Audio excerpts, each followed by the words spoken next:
Go find your basket of fruit and pick out an apple you think looks good. Now, using a sharp cutting knife, carefully cut the apple at a slight diagonal so that it slices right through the center of the apple core. While we're here, let's save 2 of the seeds because we'll be needing them later.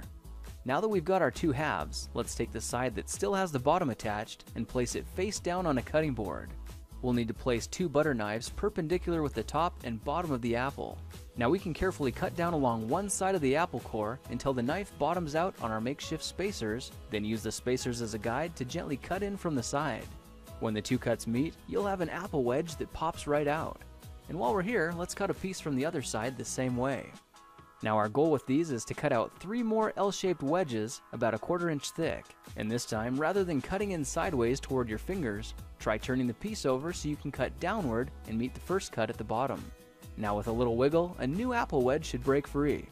If you repeat the process 2 more times, then stagger the pieces back together, the effect is a beautifully layered wing.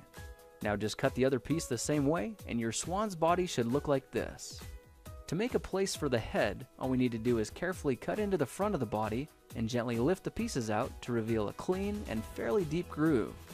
At this point, we can go ahead and grab the other half of the apple and place it between the butter knives like before, but this time we're just going to use them as spacers to cut an even slice off the bottom.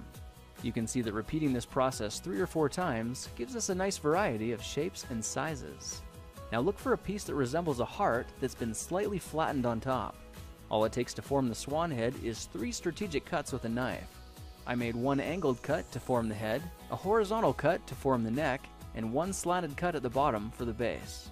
Now you should be able to see how this is coming together, and to clean it up a bit, just use your knife to round off the sharp edges. All that's left now is to place the apple seeds where you think the eyes should go, then use the side of a butter knife to press them firmly into position. When both eyes look good, simply drop the neck into place, and you're done. You've just created a beautiful and decorative apple swan. I spritzed mine with a bit of lemon juice to help prevent it from turning brown, then put it on display to show off for our dinner guests later that night. If you try using different apples, you'll get a nice contrast of colors, and every bird will look a little bit different. Well, now you know how to take any ordinary apple and turn it into a decorative and edible apple swan. If you like this project, perhaps you'll like some of my others. Check them out at thekingofrandom.com.